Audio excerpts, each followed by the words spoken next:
On dirait dessus. So good, you would not know it was done by a woman. Tu es fada ou quoi? Eh bien, je crois qu'il a éveillé en moi des forces que je ne soupçonnais You have to have a pas. lot of passion. I have a dream.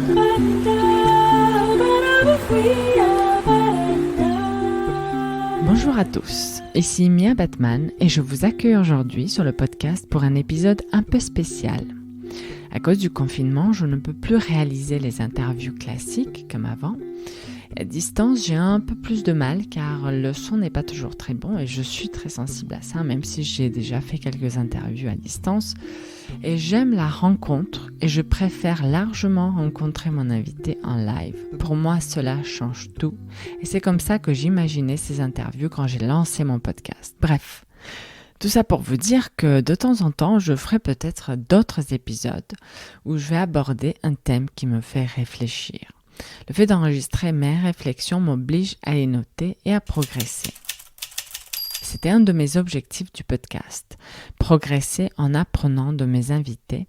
Et si nous pouvons le faire ensemble, c'est encore mieux. Avant d'aborder mon questionnement d'aujourd'hui, je vais vous avouer quelque chose pour ceux qui ne me connaissent pas et vous demander d'être indulgents avec ma façon de prononcer ou les tournures de mes phrases, car le français n'est pas ma langue maternelle. Et oui, je suis arrivée en France il y a 14 ans. J'ai 33 ans aujourd'hui et même si j'ai beaucoup appris, heureusement ou pas, je ne parlerai peut-être jamais comme un natif. Sans plus m'attarder là-dessus, passons à l'épisode d'aujourd'hui qui traite d'un thème qui suscite en moi beaucoup de réflexions. La quête de sens dans la vie et dans le travail. Nous vivons une crise économique sans précédent depuis quelques semaines, mais aussi une crise du sens, de la culture et des humanités. Dans cet épisode, je m'interroge sur la quête de sens. D'où vient ce sentiment, ce besoin? Est-ce qu'il existe en nous dès la naissance? Dans ce cas, suffit-il d'un regard différent pour le révéler ou bien dois-je travailler, m'éduquer, étudier, rechercher, analyser et partager pour le trouver ou donner moi-même un sens aux choses qui n'en ont pas? Le débat est ancien, mais l'urgence de notre époque me replonge dans ces interrogations.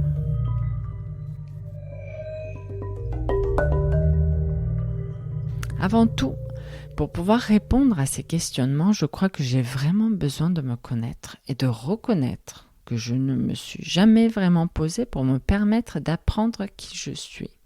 Quelles sont les valeurs que je défends, mais aussi quelles sont mes peurs et mes faiblesses. Au fond de moi, quand je ferme mes yeux, je le sais, je le sens, mais je ne le dis pas. Chut, c'est bien là le problème. Au fond, il est question de trouver cet alignement entre notre raison d'être et tout le reste. Le travail, la vie perso et toutes nos actions quotidiennes, dans la façon de consommer, dans nos relations et nos choix. Alors comment atteindre cet alignement sans forcément tout quitter, sa maison, sa ville, son travail ou son ou sa partenaire ou renoncer à tout le confort? Nous vivons en permanence avec les réseaux sociaux, des flux d'informations que nous recevons via des newsletters, des blogs, des vidéos qui moi personnellement me renvoient en permanence vers des contradictions que je nourris depuis longtemps. Produire plus mais consommer moins, s'agiter, stresser mais méditer, faire du yoga, gagner plus mais travailler moins, passer plus de temps avec sa famille, faire des beaux voyages au bout du monde mais polluer moins, toujours plus, encore plus de produits, d'informations, être en éveil permanent de ce qui pourrait se passer pour ne rien rater, être toujours au courant de tout. Comment entendre sa voix parmi le flot d'informations qu'on choisit d'écouter, de regarder et de lire chaque jour? Je n'ai pas la réponse exacte, mais je crois que le fait de tout simplement être à l'écoute de soi-même, des autres et du monde pour mieux comprendre ce à quoi nous aspirons, c'est un bon début.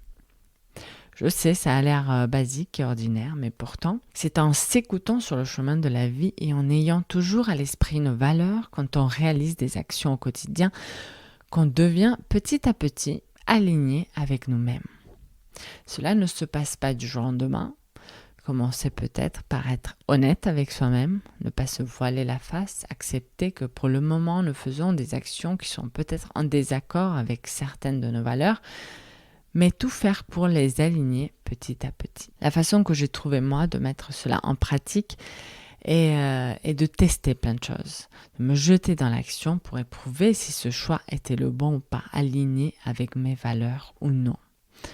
Faire vraiment le tri, consommer vraiment raisonnablement pour voir si cela est en phase avec mon envie d'avoir un impact écologique, aussi infime soit-il. Créer un podcast pour voir si l'écoute et le partage d'expériences sont vraiment des valeurs auxquelles j'aspire. Vous aurez compris, passer de l'envie d'être quelqu'un d'autre ou de faire quelque chose à l'action.